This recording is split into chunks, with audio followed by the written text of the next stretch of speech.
Hi friends, welcome to மல்லி promo. இன்றைக்கி நம்ம மல்லி சீரியலில் என்ன விறுவிறுப்பான விஷயம் அப்படின்னு பார்த்தீங்கன்னா, சுடர் போலீஸ்கிட்ட கையும் களவுமா சிக்கிக்கிட்டா. அதுவும் மனோகரன் போட்ட பிளான்னால் இந்த சுடர் யார் அப்படின்னு சொல்லிட்டு ஒட்டுமொத்த குடும்பத்துக்கும் தெரிய வருது. இதனால் என்ன நடக்க போகுது அப்படின்னு சொல்லிட்டு தாங்க இந்த வீடியோவில் பார்க்க போகிறோம். இப்போ என்ன நடந்துட்டுருக்கு அப்படின்னு பார்த்தீங்கன்னா, நம்ம மனோகரனுக்கு மண்டையே பிச்சு நிற்கிது. ஏன்னா இந்த ஒரு கல்யாணம் நடந்தால் மல்லியோட வாழ்க்கையே க்ளோஸ் ஆகிடும். அவ்வளோதான், மல்லியை உண்மையிலுமே காசை கொடுத்து வீட்டுக்கு அனுப்பி விட்டுருவாங்க அப்படின்ற பயம் மனோகரனுக்கு வர ஆரம்பிக்கவுமே என்ன பண்ணுறது ஏது பண்ணுறதுனே தெரியாமல் திடீர்னு இருந்தவர் நாகு கிட்ட, சரி நாகு, எனக்கு ஒரு ஐடியா தோணி இருக்குது, நான் அதை போய் என்னன்னு பார்த்துட்டு வரேன்னு சொல்லும்போது, என்ன ஐடியானா சொல்லுங்கள் அப்படின்ற மாதிரி கேட்குறாங்க. நான் போய் அதை சக்ஸஸ் ஆனதுமே நான் அவங்ககிட்ட சொல்கிறேம்மான்னு சொல்லிட்டு கிளம்பி ஸ்ட்ரைட்டாக போலீஸ் ஸ்டேஷனுக்கு போகிறாரு.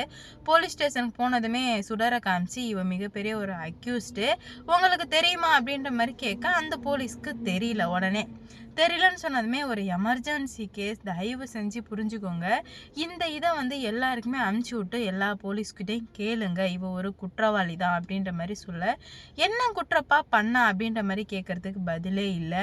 இந்த மாதிரிலாம் பண்ணக்கூடாதுப்பா, இங்கேன்னு கிளம்பி போங்க அப்படின்ற மாதிரி அந்த போலீஸ் சொல்லவுமே, உடனே இல்லை மேடம், ரொம்ப அர்ஜென்ட்டு, ஒரு பொண்ணோட வாழ்க்கை கேள்விக்குறியாக இருக்குது, நீங்கள் மட்டும் இந்த உதவி பண்ணிங்கன்னா ஒரு குடும்பத்தையே நீங்கள் காப்பாற்றலாம். ஏன்னா ஒரு அக்யூஸ்டு அவங்க செத்து போனவங்க ரூபத்தில் இருந்து வீட்டையே ஏமாத்திட்டு இருக்கா, தயவு செஞ்சு அதை நீங்கள் என்னன்னு பாருங்கள் மேடம் சொல்லுவோமே, எந்த ஒரு ஆதாரம் என்ன கேஸ் எதுவுமே தெரியாமல் எப்படிப்பா நாங்கள் அதை ஹேண்டில் பண்ண முடியும்னு கேட்குறாங்க. மேடம் ப்ளீஸ் மேடம், கெஞ்சி கேட்குறேன் மேடம், ஜஸ்ட்டு இதை மட்டும் உங்கள் போலீஸ் குரூப்பில் அனுப்பி விடுங்க, யாராவது ஒத்தராச்சும் இவ அக்யூஸ்டு தான், இவ கிரிமினல் தான் அப்படின்ற மாதிரி சொல்லுவாங்க, அதை வச்சு தெரிஞ்சுக்கலாம் மேடம் சொல்லுவோமே. எவ்வளவோ மத்தியசம் பண்ணி பார்க்குறாங்க போலீஸ். மனோகரன் அங்கேருந்து போகிற மாதிரி தெரியல. உடனே அங்கே உள்ள போலீஸ் சொல்கிறாங்க, மேடம் அனுப்பி தான் பாருங்களேன் மேடம், இவ்வளோ தூரம் சொல்கிறாங்கல்ல, அது உண்மையாக கூட இருக்கலாம்ல, ஒரு குற்றவாளி என்றைக்குமே தப்பிக்க கூடாது மேடம் சொல்லவுமே, சரின்னு சொல்லிட்டு அவங்க போலீஸ் குரூப்பில் அமுச்சு விட்டாங்க. அமுச்சு விட்டு ஒரு 10 நிமிஷம் நான் வெயிட் பண்ணுறேன் மேடம் சொல்லிட்டு 10 நிமிஷம் வெயிட் பண்ணுறாங்க. சரி மேடம், ஏதாவது தகவல் தெரிஞ்சால் என் நம்பருக்கு கால் பண்ணுங்கன்னு போகும்போதே கரெக்டாக அதில் ஒருத்தவர், ஆமாம் குரூப்பில் இவ அக்யூஸ்டு தான் எனக்கு தெரியும் அப்படின்ற மாதிரி குரூப்பில் ஒருத்தவர் மெசேஜ் பண்ணுவோம், கொஞ்சம் நேரம் நில்லுப்பா, நீ சொன்ன மாதிரி இவ அக்யூஸ்டு தான்ப்பா அப்படின்ற மாதிரி சொல்கிறாங்க. உடனே அந்த அக்யூஸ்டு என்ன பண்ணுறாங்க அப்படின்னு பார்த்தீங்கன்னா, ஃபோன் பண்ணி கேட்குறாங்க, என்னாச்சு ஏதாச்சு அப்படின்னு கேட்கும்போது, இந்த மாதிரி இவ அக்யூஸ்டாக பெரிய கிரிமினல், நிறைய இடத்துல பணம் தேடி இருக்கா, இவ பேர் சுடர் அப்படின்ற மாதிரி எல்லா ஒரு உண்மையுமே சொல்லவுமே, உடனே பயம் வர ஆரம்பிக்குது அந்த போலீஸ்க்கு. ஆமாப்பா, நீ சொன்ன மாதிரி இவ பெரிய கிரிமினலாக இருப்பா போல, இவ இப்போ எங்கே இருக்கான்னு சொல்லிட்டு கேட்கவுமே மனோகரன் எல்லா கதையுமே சொல்கிறாங்க. இந்த மாதிரி ரேணுகான்ற ரூபத்தில் இருக்கிறா, இவ பெரிய கிரிமினல் மேடம், எப்படியாச்சும் என் தங்கச்சி வாழ்க்கையை நீங்கள் தான் காப்பாற்றி கொடுக்கணும் அப்படின்ற மாதிரி சொல்லவுமே, உடனே காப்பாற்றி கொடுக்கறதுக்காக எல்லா வேலையுமே பண்ணிகிட்ருக்காரு. அப்போ தான் நம்ம மல்லி மனோகரனுக்கு கால் பண்ணுறாங்க. உடனே மனோகரன் சொல்கிறாங்க, நீங்கள் கவலையே படாதீங்க, கூடிய சீக்கிரத்தில் நான் ஒரு நல்ல தகவலோடு வர்றேன் அப்படின்ற மாதிரி சொல்லிடுறாங்க. அப்போ தான் என்ன நடக்குது அப்படின்னு பார்த்தீங்கன்னா, நம்ம மல்லி என்ன பிளான் பண்ணியிருக்கீங்க, நீ பாட்டுக்கு வீட்டில் இரு, இதுக்கு மேலே பாரு, அவளால் ஒன்றுமே பண்ண முடியாது அப்படின்ற மாதிரி சொல்லவுமே, என்னென்ன பண்ண போகிறீங்க சொல்லுங்கள் அப்படின்ற மாதிரி சொல்லவுமே, அமைதியாக இரு மல்லி, நான் பார்த்துக்கிறேன் அப்படின்ற மாதிரி சொல்கிறாங்க. அப்போ தான் நம்ம மல்லி என்ன பண்ணுறாங்கன்னு ரொம்ப ஹாப்பியாக இருக்காங்க. ஆகா, அண்ணன் ஏதோ பிளான் பண்ணிட்டாரு, ரொம்ப ஹாப்பியாக இருக்காங்க அப்படின்ற மாதிரி சொல்கிறாங்க. உடனே என்ன ஆகுது அப்படின்னு பார்த்தீங்கன்னா, நம்ம வீட்டில் எல்லாருமே இருந்துகிட்ருக்காங்க. மனோகரனும், நீங்கள் போங்க மேடம், நான் லேட்டாக வரேன்னு சொல்லிட்டு கரெக்டாக இவங்க போகிறாங்க வீட்டுக்கு. போனால் வீட்டுக்கு போலீஸ் வந்ததுமே இவ சுடருக்கு பையன் தாங்க முடியல. சுடர், நீ தைரியமாக இரு, நீ இப்போ அவங்க வந்திருக்காங்க, கண்டிப்பாக உன்னை எல்லாருக்கும் தெரியும்னு அவசியம் இல்லை, அந்த ஒரு போலீஸ் ஸ்டேஷனுக்கு மட்டும்தானே தெரியும், நீ போய் நில்லுன்னு சொல்லிட்டு அவள் மனசுக்குள்ளே சொல்லிவிட்டு ரகுக்கும் ஃபோன் பண்ணுறான். ரகு, இந்த மாதிரி போலீஸ் வந்திருக்காங்க. ரகு, போலீஸா, எதுக்காக அங்கே வந்தாங்கன்னு கேட்கும்போது, தெரியல ரகு, எனக்கு இப்போ என்ன பண்ணுறதுனே தெரியல, இப்போ நான் ஓடி ஒளிஞ்சேன்னா எல்லாருக்குமே டவுட் ஆகிடும் ரகு அப்படின்ற மாதிரி சொல்லும்போது, ஆமாம் சுடர், நீ இப்போ ஒளிஞ்சுனா பிரச்சனை ஆகிடும். இங்கே உள்ள போலீஸ்க்கெலாம் உன்னை பற்றி தெரிய வாய்ப்பில்லை. ஒரு சில போலீஸ் ஸ்டேஷனுக்கு தான் தெரியும்.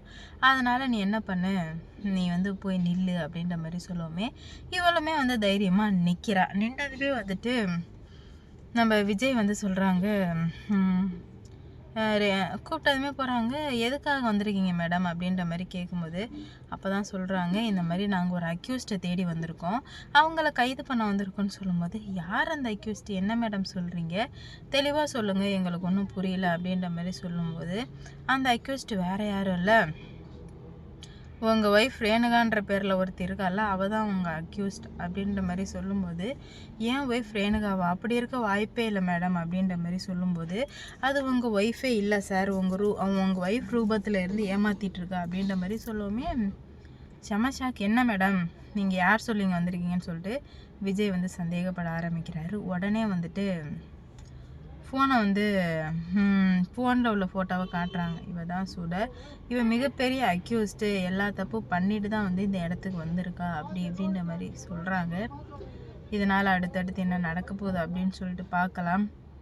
இவ்வளோ நாளாக இருந்தது வேறு, இதுக்கு மேலே இருக்க போகிறது வேறு. நம்ம சுடர் வந்து ரொம்ப வந்து கான்ஃபிடெண்ட்டாக சொல்லிட்டாங்க, என்ன நடந்தாலும் சரி இதுக்கு மேலே வந்து நான் என்ன முடிவு எடுக்கிறேனோ அதை தான் வந்து நான் எடுக்க போகிறேன். ஏன்னா வந்து எவ்வளோ தப்பு நடந்தாலும் சரி.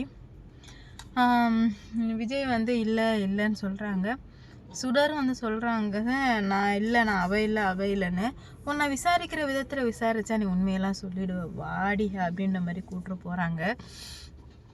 உடனே நம்ம விஜய்க்கு என்ன பண்ணுறது போகிறேன்னே தெரில. அப்போ தான் வந்து மல்லி சொல்கிறாங்க, நான் தான் சொன்னல விஜய், நீங்கள் நம்பலை, இப்போ பார்த்தீங்களா எவ்வளோ பெரிய இஷ்யூவாக இருக்குன்னு, இவளை இதுக்கு மேலேயாச்சும் நீங்கள் நம்புறது வேஸ்ட்டு, நீங்கள் உங்கள் வேலையை இதுக்கு மேலே பாருங்கள் விஜய் அப்படின்ற மாதிரி சொல்கிறாங்க. நம்ம விஜய்க்கு வந்து இல்லை மல்லி, அப்படிலாம் இருக்காது மல்லி, ரேணுகா வந்து ஏமாற்ற மாட்டா அப்படி இப்படின்னு சொல்கிறாங்க. விஜய் தயவு செஞ்சு இந்த மாதிரி இருக்காதீங்க, அதனால தான் உங்களை பயங்கரமாக வந்து யூஸ் பண்ணிக்கிறா அப்படின்ற மாதிரி சொல்கிறாங்க. ஆனால் வந்து என்ன முடிவெடுக்கிறது போகிறதுனே வந்து தெரியாமல் வந்து முழிச்சிட்டு இருக்காங்க. இதனால் வந்து நம்ம மல்லிக்கு ஒன்றுமே புரியல, எப்படா வந்து இதெல்லாம் நடந்துச்சு அப்படின்ற மாதிரி யோசிச்சுட்டு இருக்காங்க. பாப்போம் என்ன நடக்க போகுது அப்படின்னு சொல்லிட்டு. இந்த வீடியோ பிடிச்சிருந்தா லைக் பண்ணுங்கள், ஷேர் பண்ணுங்கள், மறக்காமல் சப்ஸ்கிரைப் பண்ணிக்கோங்க. அப்போ தான் நான் போடுற வீடியோ நோட்டிஃபிகேஷனாக வரும். அடுத்தடுத்து என்ன நடக்க போகுது அப்படின்னு சொல்லிட்டு வெயிட் பண்ணி பார்க்கலாம். லைக் பண்ணுங்கள், ஷேர் பண்ணுங்கள், மறக்காமல் சப்ஸ்கிரைப் பண்ணிக்கோங்க. அப்போ தான் நான் போடுற வீடியோ நோட்டிஃபிகேஷனாக வரும்.